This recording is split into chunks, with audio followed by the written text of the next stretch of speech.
Hi friends, అందరికీ నమస్కారం. అంజలి కథలకి స్వాగతం. ఈరోజు చందమామ కథ పేరు పాములు పట్టే రాజు. ఈ కథను రచించిన వారు ఎన్ శివనాగేశ్వరరావు గారు. మహేంద్రపురి రాజ్యంలో సర్పవరము అనే గ్రామం ఉండేది. ఆ గ్రామంలో సాంబన్న అనే పాములు పట్టేవాడు ఉండేవాడు. పాము కాటుకు చికిత్స చేయటంలో కూడా అతడికి మంచి పేరుండేది. సాంబన్నకు లేక ఒక కొడుకు పుట్టాడు. సాంబన్న వాడికి నాగరాజు అని పేరు పెట్టి అల్లారు ముద్దుగా పెంచుకోసాగాడు. సాంబన్న భార్యకు మహాజాతకాల పిచ్చి. ఆమె ఒకసారి కొడుకు జాతకము ఆ గ్రామంలో పేరు మూసిన ఒక జ్యోతిష్కుడికి చూపించింది. ఆ జాతకాన్ని 1-2 సార్లు పరీక్షించి చూసిన జ్యోతిష్కుడు సంభ్రమాశ్చర్యాలతో సాంబన్న దంపతులకు, అవురా, ఏమిటి వింత, మీ కొడుక్కి రాజయోగం ఉంది అని చెప్పాడు. రాజయోగమా? హాస్యాలు మాని అసలు సంగతి చెప్పండి సాములు అన్నాడు సాంబన్న. హాస్యం కాదురా సాంబు, నిజమే చెబుతున్నాను. నీ కొడుకు రాజయ్యాక నన్ను మర్చిపోకు అన్నాడు జ్యోతిష్కుడు జాతక పత్రాన్ని కళ్ళకద్దుకొని సాంబన్న చేతికిస్తూ.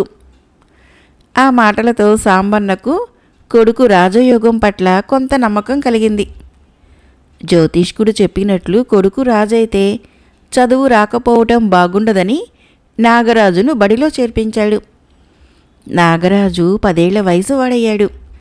వాడికి కూడా తండ్రిలాగే పాములు పట్టడంలో మంచి ఒడుపు నేర్పు చాలా సహజంగా అలవడ్డాయి. చదువులో కూడా నాగరాజు మిగతా పిల్లల కంటే ముందు ఉండేవాడు. తమ కంటే నాగరాజు బాగా చదువుతాడన్న అక్కసుతో వాడి రాజయోగం గురించి విన్న బడి పిల్లలు వాణ్ణి పాములు పట్టే రాజు అని గేలి చేసేవాళ్ళు. నాగరాజు యుక్త వయస్కుడయ్యే నాటికి సాంబన్న వృద్ధుడయ్యాడు. అప్పటికే నాగరాజు అన్ని రకాల సర్పాల గురించి వాటి విశాల విరుగుడుల గురించి తండ్రి నుంచి క్షుణ్ణంగా నేర్చుకున్నాడు. పాముకాటుకి వాడిచ్చే మందుకు తిరుగుండేది కాదు. జ్యోతిష్కుడు చెప్పినట్లు తన కొడుకు రాజైతే చూసి చనిపోవాలని సాంబన్న ఆశపడుతూ ఉండేవాడు. ఆ ఘడియ ఎంతకూ రాలేదు. నాగరాజుకు పెళ్ళిడి వచ్చింది. అయినా పెళ్లి చేయటానికి సాంబన్నకు మనసొప్పలేదు. వాడు రాజయ్యాక పెళ్ళంటే ఆ వేడుక చూడముచ్చటగా ఘనంగా ఉంటుందని భావించాడు సాంబన్న. పోనీ జ్యోతిష్కుడి సలహా అడుగుదామంటే ఆయన కాలం చేసి సంవత్సరమైంది. అంతలో అనుకోని సంఘటన ఒకటి జరిగింది. రాజుగారి సైనికుడొకడు గుర్రం మీద సర్పవరం గ్రామ వీధిలో నుంచి వెళుతూ ఉండగా చూడక నాగరాజు అడ్డుగా వచ్చాడు. రాజసైనికుడు అతణ్ణి, ఎవడ్రా నువ్వు, మందమతివా పొగరబోతువా అంటూ గట్టిగా మందలించాడు. అది విన్న గ్రామస్థుడొకడు సైనికుడితో, మా నాగరాజుతో మర్యాదగా మసులుకో, అతడు కాబోయే రాజు అని హెచ్చరికగా అన్నాడు. రాజసైనికుడు వాళ్ళిద్దరికేసి వింతగా చూసి ముందుకు సాగిపోయాడు. అయితే ఒక పక్షం రోజుల తర్వాత కొందరు సైనికులు గ్రామానికి వచ్చి నాగరాజును వెంటబెట్టుకుని మహారాజు విజయవర్ధనుడి వద్దకు తీసుకుని పోయారు. ఈ విషయమై గ్రామంలో రకరకాల పుకార్లు వ్యాపించాయి.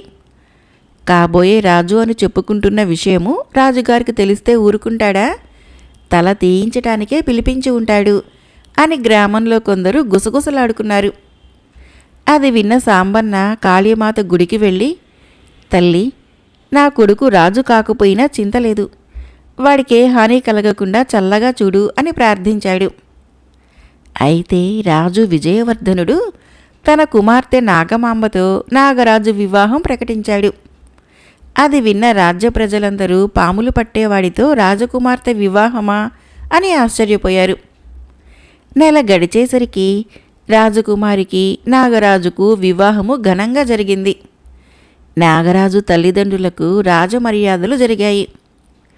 ఒకరోజు రాత్రి నాగరాజు రాకుమారి హంసతూలిక తల్పం మీద ఆదమరిచి నిద్రిస్తూ ఉండగా నాగరాజుకి పాము బుసగొట్టిన సవ్వడి వినిపించింది. అతడు తటాలన కళ్ళు తెరిచి చూడగా పడగ విప్పిన సర్పం ఒకటి రాకుమారిని సమీపిస్తున్నది. వెంటనే నాగరాజు తల్పం దిగి సర్పం తోక పట్టుకుని గిరగిరా తిప్పి నేలకేసి గట్టిగా కొట్టాడు. సర్పము గిలగిలా కొట్టుకొని కొంతసేపటికి ప్రాణం విడిచింది. ఆ మరుక్షణము రాకుమారి నిద్రలేచి తనకు తప్పిన ప్రమాదాన్ని గురించి నాగరాజు చెప్పగా విని అతడి ధైర్య సాహసాలని ఎంతగానో మెచ్చుకున్నది. క్షణాల మీద ఈ వార్త తెలిసిన రాజు విజయవర్ధనుడు సంతోషంతో అక్కడికి వచ్చి నాగరాజుని ఆప్యాయంగా కౌగలించుకొని, నాయనా, నా ఒక్కగానొక్క కుమార్తెకు ప్రాణభిక్ష పెట్టావు అని, అసలు రాకుమార్తెను నాగరాజుకిచ్చి ఏ కారణం వల్ల వివాహం జరిపించవలసి వచ్చిందో వివరించాడు. విజయవర్ధనుడి తాతగారైన అజయవర్ధనుడు మహేంద్రపురి రాజ్యాన్ని ప్రజారంజకంగా చాలా కాలం పరిపాలించి వార్ధక్య దశలో కుమారుడు జయవర్ధనుడికి రాజ్యాభిషేకం చేసి శేష జీవితాన్ని దైవ చింతనలో గడిపేటందుకు అరణ్యంలోని ఒకానొక ముని ఆశ్రమంలో స్థిరపడ్డాడు. ఇది జరిగిన కొన్నాళ్లకు జయవర్ధనుడు అడవికి వేటకు పోయి అక్కడ పాము కాటుకు గురై మరణించాడు. దానితో విజయవర్ధనుడు మహేంద్రపురికి రాజైన 6 సంవత్సరాలకి రాణి ఒక చక్కని ఆడబిడ్డకు తల్లి అయింది. అరణ్యంలోని ఆశ్రమంలో ఉన్న తాతగారి నుంచి బిడ్డకు ఆశీస్సులు పొందేటందుకు విజయవర్ధనుడు ఆయన ఉంటున్న ఆశ్రమానికి వెళ్ళాడు. అజయవర్ధనుడు మనవరాల్ని చూసి ఉలిక్కిపడ్డాడు. కళ్ళు మూసుకొని కొంతసేపు ధ్యానంలో గడిపి ఆ తర్వాత విజయవర్ధనుడితో, నీ తండ్రిలాగే నీ కుమార్తెకు సర్పగండం ఉంది. అయినా ఈ శిశువుకు నాగమాంబ అని పేరు పెట్టి నాగదేవతకు నిత్య పూజలు నిర్వహించు. గండం తొలగిపోయి మంచి జరుగుతుంది. అంతేకాక బిడ్డ యుక్త వయస్కురాలైనాక భర్త ఎంపికలో కూడా తగు జాగ్రత్త తీసుకో. అతడు సర్పభీతి లేనివాడు, ధైర్య సాహసాలు కలవాడు అయి ఉండటము అవసరము అని అన్నాడు. రాజకుమార్తెకు యుక్త వయసు వచ్చాక విజయవర్ధనుడు సర్పగండం గురించి ఆలోచిస్తూనే వివాహ ప్రయత్నాలు తలపెట్టాడు. ఎందరూ రాజకుమారులను చూసినా ఒక్కరూ తృప్తికరంగా తోచలేదు. అటువంటి సమయంలో సర్పవరం గ్రామస్తులు తమ గ్రామం వాడైన నాగరాజును కాబోయే రాజుగా చెప్పుకోవటం విన్న విజయవర్ధనుడు నాగరాజును పిలిపించి అతడి గురించి తెలుసుకున్నాడు. రాకుమారి నాగమాంబ జాతకము నాగరాజు జాతకంతో అతికినట్లు సరిపోయింది. పైగా నాగరాజుకు విషసర్పాలని పట్టడంలోనూ వాటి కాటుకు చికిత్స చేయటంలోనూ మంచి ప్రావీణ్యం ఉన్నదని తెలుసుకున్నాడు. ఇదంతా దైవ సంకల్పంగా భావించిన రాజు విజయవర్ధనుడు సంతోషంగా నాగరాజుతో తన కుమార్తె వివాహం జరిపించాడు. బాగా వయసు పైబడిన తర్వాత రాజు విజయవర్ధనుడు నాగరాజుకు నాగరాజవర్ధనుడు అని నామకరణం చేసి అత్యంత వైభవంగా రాజ్యాభిషేకం జరిపించాడు. అయితే సర్పవరం గ్రామస్తులు మాత్రము నాగరాజును పాములు పట్టే రాజు అంటూ ముచ్చటగా పిలుచుకునేవాళ్ళు. మరొక కథ పేరు చంద్రం దైవభక్తి. ఈ కథను రచించిన వారు జొన్నలగడ్డ రామలక్ష్మి గారు. చంద్రానికి చిన్నప్పటి నుంచి పౌరుషం ఎక్కువ. పెద్దవాళ్ళైనా సరే చిన్న మాటంటే పడడు. అందుకెవరూ తప్పు పట్టడం లేదంటే కారణము అతడి దైవభక్తి. చంద్రము ప్రతిరోజు గుడికి వెళతాడు. పెద్దల్ని అడిగి పదే పదే దేవుడి కథలు చెప్పించుకునే అతడికి తన ఈడువారితో ఆటల కంటే కూడా దైవ కార్యాల మీదే ఎక్కువ ఆసక్తి. ఊళ్ళో జరిగే పురాణ శ్రవణాలు, హరికథలు శ్రద్ధగా వింటాడు. తీరిక సమయంలో గీతా పారాయణం చేస్తాడు. అలాగని చదువును అశ్రద్ధ చేయకుండా 18 ఏళ్ల వయసుకే విద్యాభ్యాసం పూర్తి చేశాడు. చిన్నప్పుడైతే చంద్రం దైవభక్తిని ఇంటా బయట అందరూ మెచ్చేవారు. కానీ పెద్దవాడై చదువు పూర్తయ్యాక కూడా అతడి దైవభక్తి మరీ మూఢభక్తిగా మారటంతో పెద్దలకు ఇబ్బందిగా తయారైంది. తెల్లవారగానే తను పూజా పునస్కారాలలో మునిగిపోవటమే కాక ఈరోజు నైవేద్యానికి చక్కెర పొంగలి పెట్టాలి, రేపు దద్దోజనము, ఎల్లుండి ఎండు ద్రాక్ష అంటూ ఇంట్లో వాళ్ళందరినీ ఎల్లవేళలా విసిగించేవాడు. అప్పటికీ అతడి తాత బామ్మ బాగా ముసలివారైపోయి పూర్తి విశ్రాంతి తీసుకుంటున్నారు. తల్లిదండ్రులు కూడా వయసు మీద పడి విశ్రాంతి కోరుకుంటున్నారు. చంద్రం కంటే 2 ఏళ్లు పెద్దవాడైన అన్న సూర్యము తానొక్కడే అటు పొలం పనులు ఇటు ఇంటి పనులు అన్నీ చేస్తున్నాడు. చంద్రం మాత్రము ఎవరే పని చెప్పినా తన దైవ కార్యాలకు అంతరాయమని విసుక్కునేవాడు. ఒక రోజున చంద్రం తండ్రి ఈ విషయాన్ని మిగతా వారితో దిగులుగా ప్రస్తావించినప్పుడు, చంద్రానికి పౌరుషం ఎక్కువ, మాట పడడు. వాడి పని నా పని చేసేవాణ్ణి నేనుండగా మీరు కలవరపడనవసరం లేదు అంటూ సూర్యము తమ్ముడికి వత్తాసు పలికాడు. కొన్నాళ్ళకి అన్న సూర్యానికి ఛాయ అనే అమ్మాయితో పెళ్ళయింది. కాపురానికి వచ్చిన కొత్తలో ఛాయ చంద్రంతో కొన్నాళ్ళు సర్దుకుపోయింది. అయితే బాధ్యత పట్టని పద్ధతి నచ్చక క్రమంగా అతనికి ఇంటి పనులు చెప్పడం మొదలుపెట్టింది. చంద్రం చెయ్యనంటే అతన్ని దెబ్బలాడేది. చంద్రము అన్నకు ఫిర్యాదు చేశాడు. రోజంతా కష్టపడే నీ వదిన చికాకులో ఓ మాటన్నా పట్టించుకోకు. వేళకు భోంచేసి నీ దైవ కార్యాలు చూసుకో అన్నాడు సూర్యము తేలిగ్గా నవ్వేస్తూ.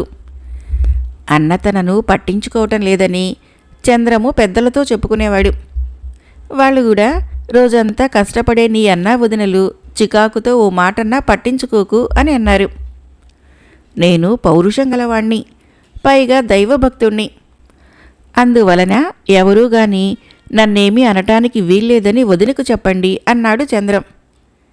ఇది తెలిసిన ఛాయ చంద్రాన్ని పిలిచి, ఒంట్లో ఓపిక ఉన్నంతకాలము మీ తాత తండ్రి కాయకష్టం చేసి పెద్దలు ఇచ్చిన ఆస్తిని పెంచారే తప్ప కూర్చొని తినలేదు. ఇప్పుడు మీ అన్న కూడా ఈ ఆస్తిని నిలబెట్టడానికి ఎంతో శ్రమ పడుతున్నాడు. పౌరుషమంటే వాళ్ళది. అంతేకాని ఏ శ్రమ పడకుండా కూర్చొని తినటము పౌరుషమనిపించుకోదని తెలుసుకో అన్నది. నేనేం ఊరికే కూర్చోలేదు. దైవచింతనతో నాకు తీరుబడి దొరకదు. ప్రహ్లాదుడు వంటి నన్ను హిరణ్యకశిపుడిలా వేధించకు. దేవుడు నిన్ను శిక్షిస్తాడు అని హెచ్చరించాడు చంద్రం. నేను నా భర్తకు, అత్తమామలకు, వారి తల్లిదండ్రులకు రోజూ సేవ చేస్తాను. అప్రయోజకుడువైన నీకు కూడా వండి పెడుతున్నాను. నన్ను దేవుడు మెచ్చుకుంటాడే తప్ప శిక్షించడు.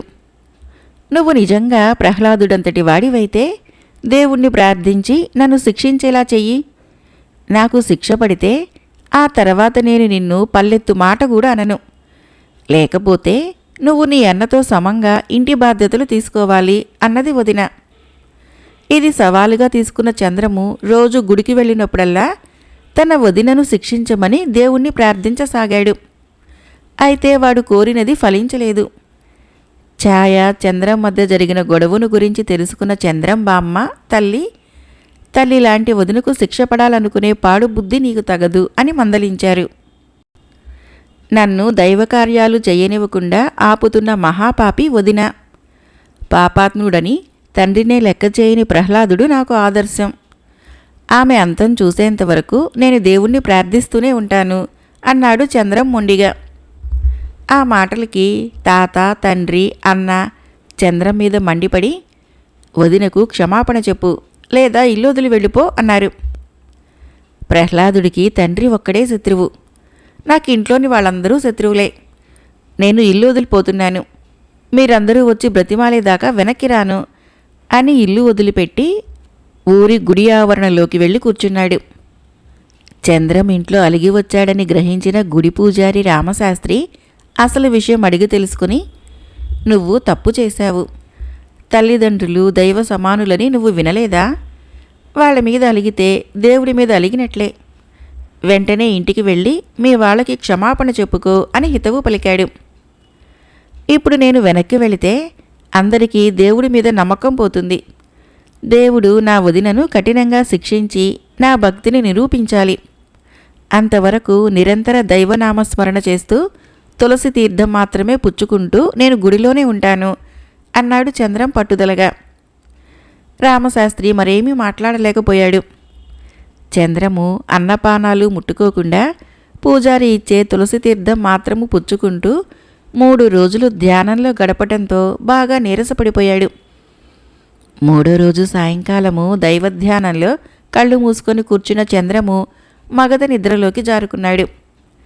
అప్పుడు అతనికి వైకుంఠంలోని బాలప్రహ్లాదుడు లీలగా కళ్ళ ముందు కదలాడాడు. చూశావా నా దుస్థితి? ఆనాడు నీ దైవభక్తికి నీ తండ్రి హిరణ్యకశ్యపుడు ఒక్కడే అడ్డుగా నిలబడ్డాడు. నిన్ను ద్వేషించాడు. ఈనాడు మా ఇంట్లో వాళ్ళందరూ నా భక్తికి అంతరాయం కలిగిస్తున్నారు. నిన్ను ఆదర్శంగా తీసుకున్న నాకు మా వదినను శిక్షించడానికి నువ్వే సాయపడాలి అన్నాడు చంద్రం. ప్రహ్లాదుడు మందహాసం చేస్తూ, మిత్రమా, ఏమిటి నువ్వంటున్నది? నా తండ్రి నన్ను ద్వేషించాడా? కానే కాదు. అమితమైన పుత్రప్రేమను కనపరిచాడు. ఆయన ద్వేషించిందల్లా తన శత్రువైన మహావిష్ణువుని. శత్రువు మీది ద్వేషం కొద్దీ శత్రువును శరణుజొచ్చిన నన్ను హింసల పాలు చేసిన మాట వాస్తవమే. అయినా నేను నా తండ్రిని అణుమాత్రం కూడా ద్వేషించలేదు. శిక్షించమని దేవుడితో మొరపెట్టుకోలేదు. దేవుడే ఆయన్ను శిక్షించాడు. మనుషులుగా జన్మించిన వారికి పాటించవలసిన ధర్మాలు, నిర్వర్తించవలసిన బాధ్యతలు కొన్ని ఉన్నాయి. వాటన్నిటినీ పట్టించుకోకుండా దైవభక్తిని అడ్డుపెట్టుకుని పెద్దలకు ఇబ్బంది, విసుగు కలిగిస్తూ వారినే ద్వేషించడం భావ్యం కాదు. మంచి చెప్పిన నీ వదినను శిక్షించాలంటున్నావు. ఇదెక్కడి ధర్మం? నన్ను ఆదర్శంగా తీసుకున్నా నువ్వు నాకన్నా గొప్ప భక్తుడివే కావచ్చును. కానీ నీ భక్తి ద్వారా అయిన వారికి ఇబ్బంది కలిగిస్తున్నావు. భక్తి ప్రేమను ఆశిస్తుంది కానీ ద్వేషాన్ని కోరదు. మూఢభక్తి, మూఢాచారాలు ముప్పు కలిగిస్తాయి. ఆలోచించి చూడు. నీలో మంచి మార్పు రాగానే నీవాళ్లే వచ్చి నిన్ను ఇంటికి తీసుకొని వెళ్తారు అన్నాడు మృదుమధుర కంఠస్వరంతో. దైవభక్తి అంటే ఏమిటో, మూఢభక్తితో పెద్దల ముందు పౌరుషపడటం ఎంత అవివేకమో నాకిప్పుడు తెలిసి వచ్చింది. నా కళ్ళు తెరిపించావు, కృతజ్ఞతలు అన్నాడు చంద్రము చేతులెత్తి మొక్కుతూ. చంద్రం, నిన్ను వెతుక్కుంటూ ఎవరు వచ్చారో చూడు అంటూ గుడి పూజారి శోష వచ్చి పడి ఉన్న చంద్రం ముఖం పైన నీళ్లు చల్లాడు. ఉలిక్కిపడి కళ్ళు తెరిచిన చంద్రానికి ఇంతవరకు జరిగింది కల నిజమా అని అర్థం కాలేదు. ఎదురుగా అన్నా వదిన నిలబడి ఉన్నారు. అన్నాహారాలు లేకుండా ఇక్కడ ఎన్నాళ్ళని ఉంటావు? రా చంద్రం, ఇంటికి వెళదాము అన్నాడు అన్న సూర్యం ఆప్యాయంగా. నన్ను క్షమించు వదినా అంటూ చంద్రం లేచి అన్నా వదినల వెంట బయలుదేరాడు. అతనిలో వచ్చిన మార్పుకు ఇంట్లోని పెద్దలందరూ ఎంతగానో సంతోషించారు. మరొక కథ పేరు ఉచిత సలహాలు. నారయ్యకు తాతల నాటి పూరిపాక ఒకటి ఉన్నది. దానిని ఆనుకొని విశాలమైన పెరడు ఉంది. నారయ్య ఆ పెరట్లో అరటి పిలకలు నాటాడు. అరటి తోట ఏపుగా పెరిగి పచ్చగా కంటికి ఇంపుగా ఉన్నది. ఒకరోజు ఉదయము నారయ్య అరటి తోటలో కాలువలు సరిచేస్తూ ఉండగా జమీందారు గారి పాత గుర్రబండి వచ్చి ఆగింది. అది చూసి నారయ్య ఆశ్చర్యపడుతూ ఉండగా బండిలో నుంచి జమీందారు గారి భార్య దిగివచ్చి నారయ్యను పిలిచింది. నారయ్య హడావుడిగా మట్టి చేతులు కడుక్కొని పై పంచతో తుడుచుకుంటూ వచ్చాడు. ఆమె అతని పేరు అడిగి తెలుసుకుని, చూడు నారయ్య, పెరటితో సహా నీ పాకను నాకు అమ్ముతావా అని అడిగింది. నారయ్య ఆశ్చర్యపోతూ జవాబు చెప్పలేదు. జమీందారు గారి భార్యకు తన పూరిపాకతో ఏం పనో అతనికి అంతుబట్టలేదు. డబ్బు గురించి సందేహించకు, 500 ఇస్తాను అన్నదామె. నారయ్య తన చెవుల్ని తానే నమ్మలేకపోయాడు. ఆ పూరిపాకకు ఎవరు 200 కూడా ఇవ్వరు. అందుచేత ఆమె 500 అనేసరికి అతని నోటి మాట రాలేదు. అతను మాట్లాడకపోవడం చూసి జమీందారు గారి భార్య ఆ మొత్తం చాలలేదు కాబోలు అనుకుని, సరే 750 ఇస్తాను, మరి మాట్లాడకు అన్నది. నారయ్యకు మూర్ఛ వచ్చినంత పనైంది. 750 అది పెట్టి ఎంత వ్యాపారమైనా చేసుకోవచ్చునని అతను ఆలోచనలో పడ్డాడు. అప్పటికి నారయ్య సరేననకపోయేసరికి జమీందారు గారి భార్య విసిగిపోయి, ఆఖరి మాట 1000 రూపాయలు ఇస్తాను, నీ పాక ఇస్తావో ఇవ్వో ఇప్పుడే చెప్పేసేయి అన్నది. నారయ్య అంగీకరించినట్లు తల ఊపి, అమ్మగారు, సాయంత్రం లోపల మేం పాకను ఖాళీ చేసి పోతాము. సాయంత్రము మీరు దాన్ని స్వాధీనం చేసుకోవచ్చు అన్నాడు. సాయంత్రము డబ్బు ఇచ్చి మనిషిని పంపుతాను అని జమీందారు గారి భార్య బండెక్కి వెళ్ళిపోయింది. ఆవిడలా వెళ్ళగానే నారయ్య తన భార్యను ఉద్దేశించి, మన పంట పండిందేవ్ అంటూ ఎగిరి గంతులు వేశాడు. జమీందారు గారి బండి నారయ్య పాక ముందు ఆగిన క్షణం నుంచి ఇరుగు పొరుగు వాళ్ళు అంతా శ్రద్ధగా వింటూనే ఉన్నారు. వాళ్ళందరూ నారయ్య దగ్గరికి వచ్చి, పాకని నిజంగానే జమీందారు గారికి అమ్మేస్తావా ఏమిటి అని వింతగా అడిగారు. 1000 రూపాయలు వస్తుంటే అమ్మకేం చేస్తాను అన్నాడు నారయ్య. నీ తెలివి తెల్లారినట్టే ఉన్నది. నీ ముష్టిపాకకి 1000 రూపాయల ధర ఎందుకు పలికిందో ఆలోచించాలా వద్దా? ఆవిడగారు ఏ లాభమూ చూసుకోకుండానే అంత డబ్బు ఇస్తున్నదా? నీ పెరట్లోనో పాకలోనో ఏదో నిధి నిక్షేపం ఉన్నట్లు ఆవిడకు రూఢిగా తెలిసి ఉండాలి. నువ్వు వెర్రి వెదవు కనుక అమ్మేయటానికి సిద్ధపడ్డావు. చూడు, ఏ పరిస్థితిలోనూ నువ్వు నీ పాకను అమ్మకు. ఆ నిధి నిక్షేపమేదో నువ్వే తవ్వి తీసుకో. ముష్టి 1000 రూపాయలకి ఆశపడకు అని నలుగురు నారయ్యకు ఉచిత సలహాలిచ్చి ఉక్కిరిబిక్కిరి చేసి వెళ్ళిపోయారు. ఈ సలహాలు నారయ్యకు నచ్చాయి. అతని భార్య కూడా వాళ్ళు చెప్పింది నిజమే. రేపు కూతురికి పెళ్లి చేయబోతూ ఆవిడ 1000 రూపాయలు పెట్టి ఈ పాక ఎందుకు కొంటుంది? కూతుర్ని ఇందులో గృహప్రవేశం చేయిస్తుందా అన్నది. సాయంత్రము జమీందారు గారి మనిషి డబ్బు తీసుకుని వచ్చినప్పుడు భార్యాభర్తలిద్దరూ పాకను అమ్మే ఉద్దేశం మానుకున్నామన్నారు. అతను వెళ్ళిపోయాడు. ఆ రాత్రి లాంతరు వెలుగులో నారయ్య పెరట్లోని అరటి చెట్లన్నీ పీకి పారేసి పెరడంతా లోతుగా తవ్వి చూశాడు. ఏమీ దొరకలేదు. పాక లోపల తవ్వినా ఏమీ లేదు. కప్పంతా పీకి చూసినా ఫలితం లేకపోయింది. తెల్లవారింది. బంగారం లాంటి బ్యాలెన్స్ చెడగొట్టుకున్నాము అన్నాడు నారయ్య ఏడుపు గొంతుతో. ఇప్పుడైనా మించిపోయిందేముంది? నువ్వు వెళ్ళి ఆవిడతో పాకను అమ్ముతామని చెప్పు. 500 ఇస్తానన్నా సరేనని ఒప్పేసుకో అన్నది నారయ్య భార్య. నారయ్య జమీందారు గారి ఇంటికి వెళ్ళి జమీందారు గారి భార్యతో, బుద్ధి లేక నలుగురి సలహాలు విని పాకను అమ్మనని చెప్పాను. ఇప్పుడు అమ్మాలనుకుంటున్నాను. మీకు తోచిన ధర ఇప్పించండి అన్నాడు. ఆమె చిన్నగా నవ్వి, ఇంక నీ పాక నాకు దేనికి? పందెం ఎలాగూ ఓడాను అంటూ ఆమె తనకు జమీందారు గారికి మధ్య పందెం మాట చెప్పింది. జమీందారు గారి బండి తాత ముత్తాతల నాటిది. ఆమె కాపరానికి వచ్చినప్పటి నుంచి జమీందారు గారి చేత కొత్త బండి కొనిపించాలని ప్రయత్నిస్తున్నది. కానీ జమీందారుకు పాత బండి అంటేనే ప్రాణం. ఆయన తాత ముత్తాతలందరూ అందులోనే ఊరేగారు. పూర్వీకుల నుంచి వస్తున్న వస్తువులని ఎవరూ వదులుకోరు. చివరికి ఊరి చివర అరటి పిలకలు నాటినవాడు కూడా తన తాత ముత్తాతల నాటి పాకను వదులుకోడు. నిలువెత్తు ధనం పోసినా వాడు దాన్ని అమ్మడు. కావలిస్తే అడిగి చూడు అన్నాడు జమీందారు. దాని మీదట ఇద్దరూ 1000 రూపాయలు పందెం వేసుకున్నారు. ఆ పందెం ఓడిపోయింది జమీందారు భార్య. పందెం గెలుస్తానన్న ధైర్యంతోనూ జమీందారు గారి చేత కొత్త బండి కొనిపించాలన్న పట్టుదలతోనూ 1000 రూపాయలు నీకు ఇస్తానన్నాను. నువ్వు ఊళ్ళో వాళ్ళ ఉచిత సలహాలు విని నా ఆశలన్నీ నట్టేట ముంచావు. నీకు తెలుసా, నీకు సలహాలిచ్చిన వాళ్లే నా దగ్గరికి వచ్చి తమ ఇళ్లను 700కే ఇస్తామన్నారు. నలుగురు మాటలు విని నష్టపోయావు. ఇకనైనా బుద్ధి తెచ్చుకో, వెళ్ళు అన్నది జమీందారు గారి భార్య. నారయ్య తల వంచుకొని ఇంటి దారి పట్టాడు. మరొక చిన్న కథ పేరు ఆవు దూడ. ఈ కథను రచించిన వారు గోవిందరాజు రామకృష్ణారావు గారు. రాఘవపురంలో నారయ్య పేరయ్యవి ఇరుగు పొరుగు ఇళ్ళు. వాళ్ళ పొలాలు కూడా పక్కపక్కనే ఉన్నాయి. వారి ఇళ్లకు ఒక్కటే ప్రహరీ గోడ. ఇళ్ల మధ్య అడ్డుగోడ లేదు. నారయ్య భార్య కాంతమ్మకు పేరయ్య భార్య శాంతమ్మకు దైవభక్తి ఎక్కువ.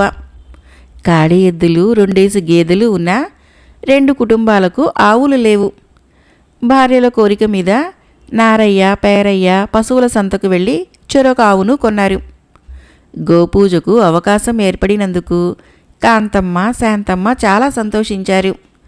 ఆవులని శ్రద్ధగా పెంచసాగారు.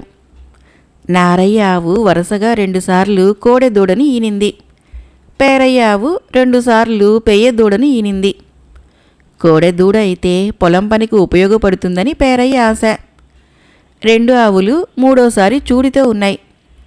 ఈసారైనా తన ఆవు కోడెదూడను పెట్టాలని పేరయ్య ఆశతో కోరుకుంటున్నాడు. 2 ఆవులు ఈనటానికి సిద్ధంగా ఉన్నాయి. బంధువుల ఇంట్లో పెళ్లి కోసము నారయ్య కుటుంబము వేరే ఊరు వెళ్లవలసి వచ్చింది. మరునాడే వచ్చేస్తామని తన ఆవును జాగ్రత్తగా చూస్తూ ఉండమని పేరయ్యతో చెప్పి నారయ్య కుటుంబంతో సహా పొరుగురు వెళ్ళాడు. పేరయ్య మనసులో చిత్రమైన ఆలోచన వచ్చింది. ఆ రాత్రి 2 ఆవులు ఈనితే బాగుండునని అనుకున్నాడు. ఆ తర్వాత చేయవలసిన దానిని గురించి ఉత్సాహంగా భార్యతో వివరించి చెప్పాడు. ఆ మాట విని ఆవిడ దిగ్భ్రాంతి చెంది, ఇదేం బుద్ధండి, వాళ్ళ ఆవు కోడెదూడని పెడితే మనం తెచ్చేసుకోవాలా? మన ఆవు పేయదూడని పెడితే వాళ్ళ ఆవు దగ్గర ఉంచాలా? ఎంత అన్యాయమండి. మనుషుల కంటే పశువులే తమ సంతానాన్ని మరింత జాగ్రత్తగా కాపాడుకుంటాయి. కుక్క, పిల్లి, కోతి వంటి వాటిని చూడటం లేదు. మీరు ఆశించినట్లు దూడను మార్చినా పలుపు తెంపుకొని ఆవు దూడని వెతుక్కుంటూ వెళుతుంది అని హెచ్చరించింది. పేరయ్య ఆ మాటలు పెద్దగా పట్టించుకోలేదు. అయితే విచిత్రంగా ఆ రాత్రి పేరయ్య ఆశించినట్లే 2 ఆవులు ఈనాయి. పేరయ్య ఆవు పెయ్యదూడను పెట్టింది. నారయ్య ఆవు కోడెదూడను పెట్టింది. శాంతమ్మ ఎంత వారించినా వినకుండా పేరయ్య తన ఆలోచనల ప్రకారము దూడలను మార్చాడు. ఆ తర్వాత నిద్ర రావటంతో వెళ్ళి పడుకున్నాడు. మరి కాసేపటికి గొడ్లపాకలో ఏదో చప్పుడైతే పేరయ్య, శాంతమ్మ వెళ్ళి చూశారు. తమ పాకలో నారయ్య ఆవు తన కోడెదూడను నాకుతూ కనిపించింది. మెడలో పలుపు తెగి ఉంది. గబగబా వెళ్ళి నారయ్య గొడ్లపాకులోకి వెళ్ళి చూశాడు. అక్కడ తమ ఆవు పెయ్యదూడను నాకుతోంది. పశువులకి తమ సంతానం పట్ల ఉన్న ప్రేమ ఎలాంటిదో పేరయ్యకు అర్థమైంది. తన భార్య చెప్పిన మాట అక్షరాలా నిజమని గ్రహించి తను చేసిన పనికి పశ్చాత్తాపపడ్డాడు. నారయ్య ఆవును, కోడెదూడను నారయ్య గొడ్లపాకులోకి తీసుకొని వెళ్ళి వదిలి తన ఆవును, పెయ్యదూడను తన గొడ్లపాకులోకి తీసుకుని వచ్చాడు. మరునాడు ఊరి నుంచి తిరిగి వచ్చిన నారయ్య, కాంతమ్మ తమ ఆవును జాగ్రత్తగా చూసుకున్నందుకు పేరయ్య దంపతులకు కృతజ్ఞతలు తెలియచేశారు. పేరయ్య రాత్రి జరిగిన దానిని నారయ్యకు పశ్చాత్తాపంతో వివరించి, నా దుర్బుద్ధికి నన్ను క్షమించు నారయ్య అన్నాడు. ఎంత మాట పేరయ్య, ఇందులో దుర్బుద్ధి ఏముంది? అయినా 3 కోడెదూడల్ని పెట్టుకుని నేనేం చేస్తాను? వాటిలో నువ్వొక దాన్ని తీసుకో అన్నాడు నారయ్య. నీది చాలా దొడ్డ మనసు నారయ్య. అయితే నా పెయ్యదూడలలో నువ్వొకటి తీసుకోవాలి మరి అన్నాడు పేరయ్య. నారయ్య అందుకు అంగీకరించాడు. వాళ్ళ మాటల్ని కొద్ది దూరంలో నిలబడి విన్న కాంతమ్మ, శాంతమ్మలు ఒకరినొకరు ఆప్యాయంగా కౌగలించుకున్నారు. కథ అయిపోయింది. ఫ్రెండ్స్, ఈ కథలు మీకు నచ్చినట్లయితే మన ఛానల్ని తప్పకుండా సబ్స్క్రైబ్ చేయండి, లైక్ చేయండి, షేర్ చేయండి, కామెంట్ చేయండి. Thank you.